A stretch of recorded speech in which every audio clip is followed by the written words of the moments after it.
स्वामिनी जो है इनके जो चरणों का आश्रय लेता है तो चिंतामणि का तात्पर्य होता है चिंतित वस्तु को प्रदान करने में समर्थ। आपका जब आश्रय पुष्ट हो जाएगा किशोरी जी के गोरे चरणारविंद में तो लौकिक पारलौकिक अलौकिक सब चिंताओं की पूर्ति हो जाएगी। जो आप चिंतन करोगे, कोटि कल्पतरु भी समानता यहाँ की लता और रज के बराबरी नहीं कर सकते। फिर स्वामिनी जी के अद्भुत महामहिम गोरे चरणारविंद के, जिसने श्री लाडली जी के गोरे चरणों का आश्रय लिया तो शाप ताप रोग शोक दारुण दुखहारी। क्यों?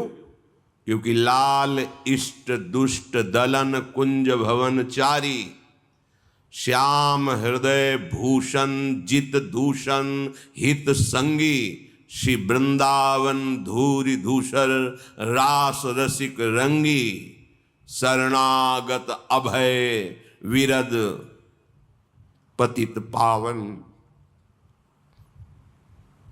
बाने व्यास से अति अधम आतुर को न समाने, श्री राधा प्यारी के चरणारविंद शीतल सुखदाई।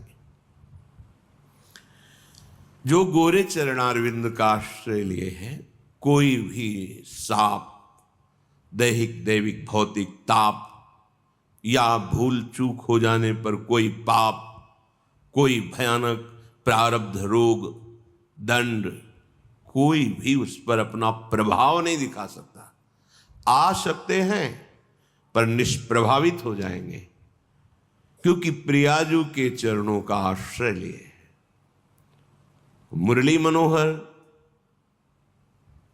आज तक जितने भी महापुरुष हुए हैं, चाहे ज्ञान मार्ग के हों, चाहे योग मार्ग के हों, या भक्ति मार्ग के हों, या प्रेम मार्ग के हों, इन्हीं की चरण रज के प्रभाव से ही वो तत्वबोध, वो परमात्म बोध, वो भगवत साक्षात्कार या भगवत प्रेम, कहीं भी कोई भी उपासना कर रहा हो, ये सब इनकी चरण रज का प्रताप।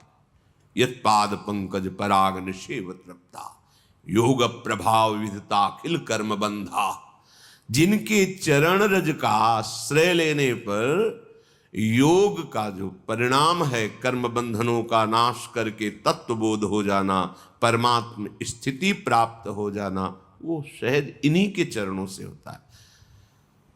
एक बार सदगुरुदेव भगवान कह रहे थे, किसी के एक प्रीतम होता है सांसारिक तो वो फूली नहीं समाती, गर्भ से ठसक से श्रृंगार करके चलती है। हमारे तो दो दो प्रीतम हैं और अविनाशी हैं, चिदानंद हैं और करुणा समुद्र हैं।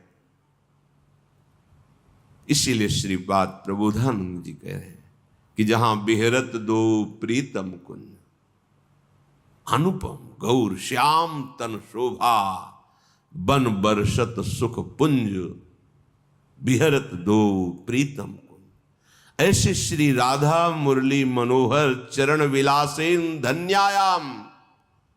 अभी इसी क्षण आज वर्तमान में यहां लीला हो रही, वर्तमान में प्रभु विराजमान है।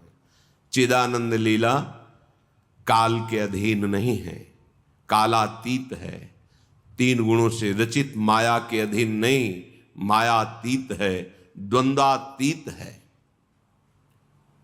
श्रीधाम वृंदावन में वृंदावन भूय मन्ने परम पुमर्थो मनागपि प्रणयः। मन से यदि थोड़ी भी प्रीति वृंदावन के प्रति हो गई है कि हमारा तो जीवन प्राण साधन सर्वस्व वृंदावन है, वृंदावन वृंदावन वृंदावन, बोले अब कोई भी पुरुषार्थ तुम्हारे लिए दुर्लभ नहीं है। चाहे धर्म हो, अर्थ हो, काम हो, मोक्ष हो, प्रेम हो, जो तुम्हें चाह होगी, युगल सरकार के चरणारविंद की रज से युक्त। ये रज ब्रह्मेश्वरादि सुदरूह पदारविंद श्रीमत् पराग परमाद्भुत वैभवाया सर्वार्थ सार रसवर्षी, सर्वार्थ सार रसवर्षी, समस्त पुरुषार्थों का सार प्रेम रस की वर्षा करने वाली स्वामिनी जी और उनकी जो चरण धूलि है, उनके श्री चरण पंकज का जो पराग ये रज रानी है, अद्भुत रजोगुण का नाश करके अद्भुत प्रेम प्रकाशित करने वाली, अहंकार का नाश करके दैन्य रस में स्थित करने वाली, धर्म अर्थ काम मोक्ष के भी प्रति राग रहित होकर अनुराग से युक्त कर देना, ये वृंदावन की महिमा है। इसलिए श्रीपाद कह रहे हैं, यदि वृंदावन भुवि मन्ने परम पुमर्थो मनागपि प्रणय, थोड़ा भी तुम्हारा प्रेम, थोड़ा भी तुम्हारा आश्रय यदि वृंदावन से हो जाए, मेरो वृंदावन, प्राण वृंदावन, सर्वस्व वृंदावन, अब हमारा तो लोक परलोक वृंदावन से ही है। तो कह रहे मैं मानता हूं अब कोई भी पुरुषार्थ तुम्हारे लिए दुर्लभ नहीं है। अगर यहां 1 दिन 2 दिन 4 दिन व्यतीत करते हैं तो बड़ी महिमा है। फिर जिसने निश्चय कर लिया कि अब अपने प्राणों को वृंदावन में ही प्राण रूपी पुष्पों को समर्पित करेंगे, प्रियालाल की चरण चिन्हित भूमि में रज में लौटते हुए प्राण त्यागेंगे, अहो भाग्य। अब उसके कल्याण में मंगल में कोई संशय कदापि नहीं। कैसा रहा है, कहाँ का है, इसका प्रश्न नहीं है। जब लक्ष्मण जी ने डांटा इशारे से केवट को कि प्रभु कह रहे नाव लाओ और तुम बातें बना रहे हो, शीघ्र करो, तो कहा देखो महाराज मुझे कोई भय नहीं है, बरुतीर मार रहे लखन पे जब लगे न पाए पखारी हो, मुझे कोई भय, मैंने तो ठान लिया है आपके चरण पखार कर ही नाव में बैठा लेंगे, भले लक्ष्मण जी मुझे तीर मार दे क्योंकि गुस्सार है, मेरा परम लाभ होगा। क्या परम लाभ होगा? बोले मरता हूं कहां सुच गंगा के तीर, रघुनाथ सुनाथ निहारत है, अपराध यही बस दास कहे, प्रभु के पद पदुम पखारत है। कहां मर रहा है? गंगा के। कौन मार रहा है? रघुनाथ जी के प्राण पी लखनलाल। अपराध क्या है? चरण पखारना चाहता था। साक्षी कौन है? स्वयं रघुनाथ जी। कह रहा मुझे कोई भय नहीं अब। फिर जहां हमारे प्रिया प्रीतम विहरण कर रहे हैं, उनका महल, उनके दरवाजे पे हम प्राण त्याग रहे, हमारी गति, हमारी कोई चिंता नहीं, निश्चिंत हो जाओ। थोड़ी भी तुम्हारे हृदय में यदि वृंदावन के प्रति समर्पण बुद्धि आ गई है, अलौकिक धाम।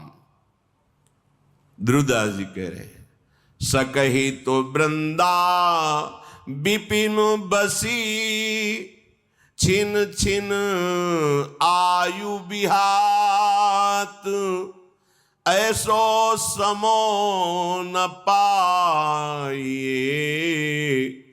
भली बनी है घात, छाड़ी स्वाद सुख देह के, और जगत की लाज, मन ही मारी तन्हारी के, वृंदावन में गाज, वृंदावन के बसत ही, अंतर जो कर आनी, तिह सम शत्रु नौर को, मन बच के यह जानी। ध्रुवदास जी कह रहे हैं यदि तुम्हारा तनिक भी पुरुषार्थ प्रबल हो रहा है तो एक काम कर लो, तुम जितना समय वृंदावन में व्यतीत कर लो वही तुम्हारा परम मंगलमय समय, समय व्यतीत करने की बात कर रहे हैं। साधना भजन ये सब अलग, जैसे बने वैसे तुम वृंदावन में समय व्यतीत कर रहे हो। चलो आप बाहर रहते हो, नौकरी करते हो, व्यापार करते हो, आपको 1-2 दिन का समय मिला, भाग के आ गए वृंदावन। सच्ची माने पकड़ लेता है वृंदावन, हृदय को पकड़ लेता है। परम महामहिम धाम है। आप कल्याण का कोई भी विषय हमारे हृदय में चिंता नहीं पैदा कर सकता। ये बहुत बढ़िया समय मिल गया है। वृंदावन आना दुर्लभ था, बहुत बढ़िया कलयुग भगवान ने कृपा की है। आधुनिकता, मार्ग बन गए, बिजली लग गई, आप एक संसारी आदमी जैसे संसार में रह रहे हो, आप उसी भाव से आ सकते हैं। देखो, जैसे हम अपनी अज्ञानतावश ऐसा आरोप करते हैं या वो वृंदावन नहीं रहा, ये शब्द कहां से निकल रहे? प्राकृतिक वाणी, प्रकृति को लेकर निकल रहे, वृंदावन को लेकर। पहले ऐसा था, अब नहीं है, आगे नहीं रहेगा, ये प्रकृति का लक्षण है। वृंदावन धाम है, जैसा था वैसा ही है और वैसा ही रहेगा। प्राकृतिक वस्तुएं भी अपना प्रभाव बिना दिए हटती नहीं है। किसी भी प्राकृतिक वस्तु का संयोग कीजिए, आप थोड़ा विवेकवान हैं तो आप देखेंगे उसकी आसक्ति आपके चित्त में रह गई। वस्तु तो चली गई, भोग तो चला गया, व्यक्ति तो चला गया, स्थान परिवर्तन हो गया, पर उसकी स्मृति, उसकी आसक्ति